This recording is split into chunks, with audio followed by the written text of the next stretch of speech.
मैंने जो नौजवानों को एक टिप्स दिया है, आजकल नौजवानों में एक बात जागृत हो रही है कि राजनीति पैसे से होगी। तो मैं कहता हूं कि पैसा थर्ड पर है, नंबर एक पर समझ, नंबर दो पे समय और पैसा तीसरे स्थान पे है। जो लोग इसको नंबर एक पे ले जा रहे हैं वो राजनीति को खराब कर रहे हैं।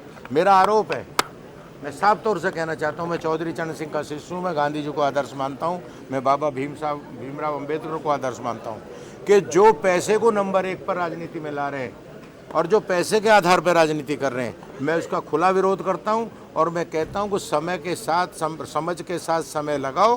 पैसा तो अपने दोस्त लोग खुद देते हैं। गांधी जी ने एक एक रुपया मांग के देश आज़ाद कर दिया, चौधरी चरण सिंह जी ने 10-10 रुपये लेकर देश के प्रधानमंत्री हो गए। तो आज के नौजवानों को क्यों करोड़ों रुपए की जरूरत पड़ रही है? इसके लिए मैं साफ तौर से इसका तिरस्कार और बहिष्कार करता हूँ। और मैं खुलकर कह रहा हूँ आपसे कि समय के साथ वो समझ लगाएं, उनके मित्र लोग सब लोग उनकी मदद करेंगे। मेरी सब मदद करते हैं, मैं कोई व्यापार नहीं करता। मेरी ज़रूरत पड़ेगी तो मैं तो, कहाँ हैं हमारे दोस्त वो ये खड़े फिरोज भाई, मैं इनकी 1 महीने की तनख्वाह मांग लूँगा, दे देंगे। कोई दिक्कत नहीं, दे देंगे मुझे। इसलिए मैं साफ तौर से कह रहा हूँ, समय और समझ लगाइए और आगे बढ़िए और राजनीति में कब्जा करिए।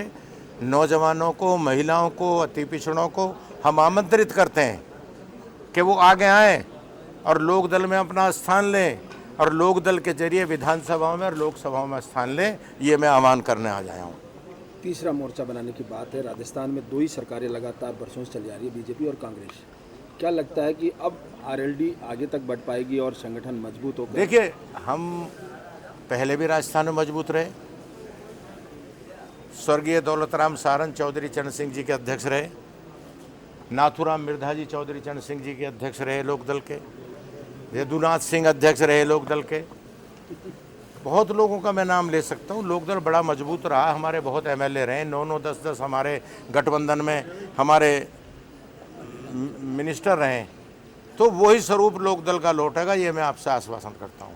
हमने तय कर लिया। पंचायत चुनाव होने आगे, आप गठबंधन में हैं, तो यहाँ गठबंधन देखिए, निकाय चुनाव में हम कभी आज तक देश में किसी पार्टी से गठबंधन करके नहीं लड़े हैं। हम उत्तर प्रदेश में भी अकेले लड़ रहे हैं, कोई ये यहाँ की बात नहीं है। हम कहीं भी आज तक राष्ट्रीय लोकदल चौधरी चरण सिंह जी के ज़माने से लेकर आता, चूँकि मुझे क्यों पता है, मैं सन 77 में मेरठ यूनिवर्सिटी में प्रेसिडेंट था, 80 में एमएलए लड़ गया। चौधरी चरण सिंह जी ने मुझे युवा का अध्यक्ष बनाया, मुलायम सिंह जी को पार्टी का अध्यक्ष। मैं तब से काम कर रहा हूँ। हम कभी भी लोकदल जिला पंचायत का चुनाव किसी पार्टी से गठबंधन करके नहीं लड़ा है, हम अकेले लड़ेंगे। ये हमारा किन फैसला। मुद्दों को लेकर एक्टिव रहेंगे? राजस्थान में मुद्दा गांव का है, राजस्थान में किसान का मुद्दा है, राजस्थान में भी तमाम वही सवाल हैं। सवाल वही चौधरी चरण सिंह ने जो उठाए थे, सवाल वही हैं, नौजवानों के सवाल हैं। सरकार को आज लघु उद्योग पर सरकार ध्यान दे रही है और ध्यान देने की ज़रूरत है। मैं कह रहा हूँ साफ तौर से, कपड़ा, जूता, दिया सलाई, माचिस, मोमबत्ती, कॉपी, किताब, इसको प्राथमिकता हाथ को देनी चाहिए। ये अमेरिका नहीं है कि जहाँ दुनिया भर के लोग काम कर रहे हैं। अमेरिका में आदमी कम है, काम ज़्यादा है। अगर दुनिया भर के लोग आज अमेरिका छोड़ दें तो अमेरिका में आधे पद खाली हो जाएंगे। अमेरिका की आबादी हमसे 5 गुना कम है और ज़मीन 4 गुना ज़्यादा है। क्षेत्रफल में जो देश 4 गुना बड़ा हो और ज़मीन हमसे 5 गुना ज़्यादा, आबादी हमसे 5 गुना कम हो, हम उसकी नकल कर रहे हैं। हम कह रहे हैं ड्राइवरलेस ट्रेन बनाएंगे, नहीं, हमको एक ट्रेन पे 2-3 ड्राइवर चाहिए जिससे 3 घरों में चूल्हा जले। हमको ज़रूरत है कि हम गांव के बेरोज़गार लड़कों को लोन दें और वो अपनी ट्यूबवेल पर अपने खेत के हाथे, अपने गांव घर के हाथे में वो अब काम करे। वो साबुन, आज साबुन का क्या है, टाटा की साबुन और पता नहीं लक्स किसकी है। मैं तो देख रहा हूँ, जब से देख रहा हूँ 4-5 हीरोइन आ गई, जितनी भी टॉप की हीरोइन है वो लक्स से नहाती रहती हैं। और हमारे जो घर का लड़का जो साबुन बनाता है उससे कोई नहाता ही नहीं, ना तो हीरोइन नहा रही, ना गाँव का कोई आदमी नहा रहा, सब लक्स से ही नहा रहे हैं। अरे भाई, उससे भी नहला दो किसी को। कोऑपरेटिव मार्केट बनाओ, कोऑपरेटिव मार्केटिंग का व्यवस्था करनी होगी हाथ के बनाए हुए काम के लिए। और आज हाथ की दस्तकारी सबसे महंगी हो रही है। अंग्रेज भी जब यहाँ से जाता था तो लोग पूछते थे कि टाटा तुम ढाका की मलमल लाए हमारे लिए, हाथ से बनती थी। कुछ लोग कहते हैं कि हाथ से अच्छा सामान नहीं बनता। जापान में टीवी हाथ से बनता है, तो मेरे यारो हाथों को ठीक फैलाओ।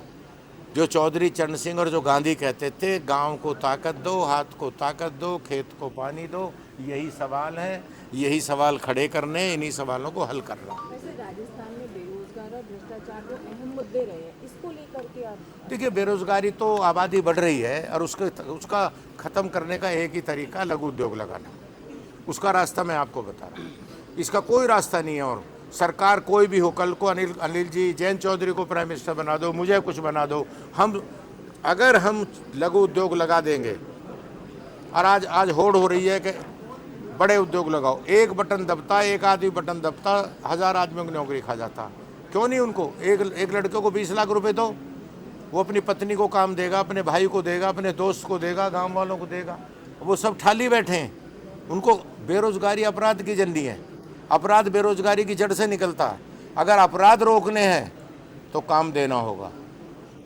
अगर काम नहीं दोगे तो अपराध पुलिस से और बंदूक की गोली से नहीं रोक पाओगे। ये मेरा कहना है। सरकारों को सुझाव देना चाहता हूँ कि अगर अपराध रोकना चाहते हो तो काम बढ़ा दो, इन लड़कों को काम पे लगा दो। साफ तौर से इनका एनकाउंटर करने से, इनको गोली मारने से, एक को मारोगे 2 और पैदा हो जाएंगे, और इनको एक को रोज़गार दे दोगे तो 2 और उसकी तरफ भागेंगे कि मुझको भी रोज़गार लेना। ये हमें इस धारा में हमें जुड़ना होगा। और इसमें राजस्थान उत्तर प्रदेश का सवाल नहीं है, सारे देश की समस्या एक है। क्योंकि आप राजस्थान में हो तो आपको राजस्थान में, जब मैं दूसरी जगह जाता हूँ तो राजस्थान से बुरी हालत है।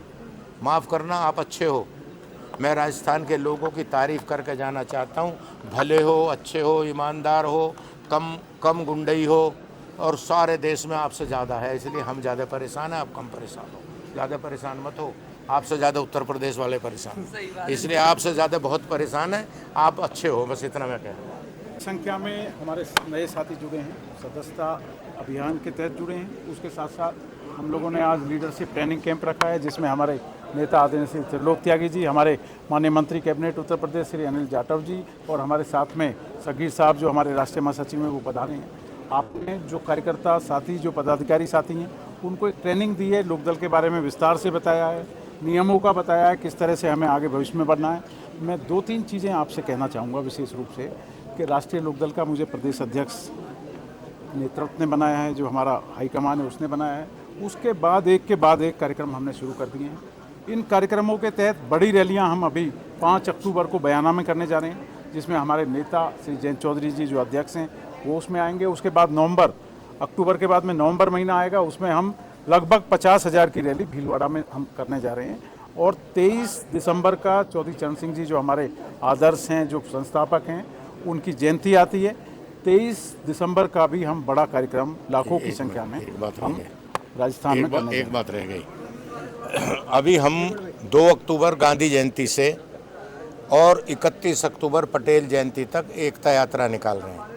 एकता यात्रा का उद्देश्य है दलित, माइनॉरिटी, महिला, युवा, अति पिछड़े, गांव में जो किसान गरीब, इनको जोड़कर राजनीति से जोड़ना, इनको आगे लाना, महिला सशक्तिकरण का काम करना, नौजवानों की भागीदारी करनी है।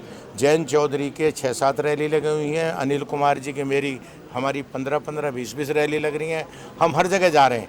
और एकता यात्रा का उद्देश्य ये है कि जिनको हिस्सा नहीं मिल रहा, उनको एकता यात्रा का संदेश देकर उनको इससे जोड़ना, समाज की एकता करनी है, धर्मों की एकता करनी है, जातियों की एकता करनी है।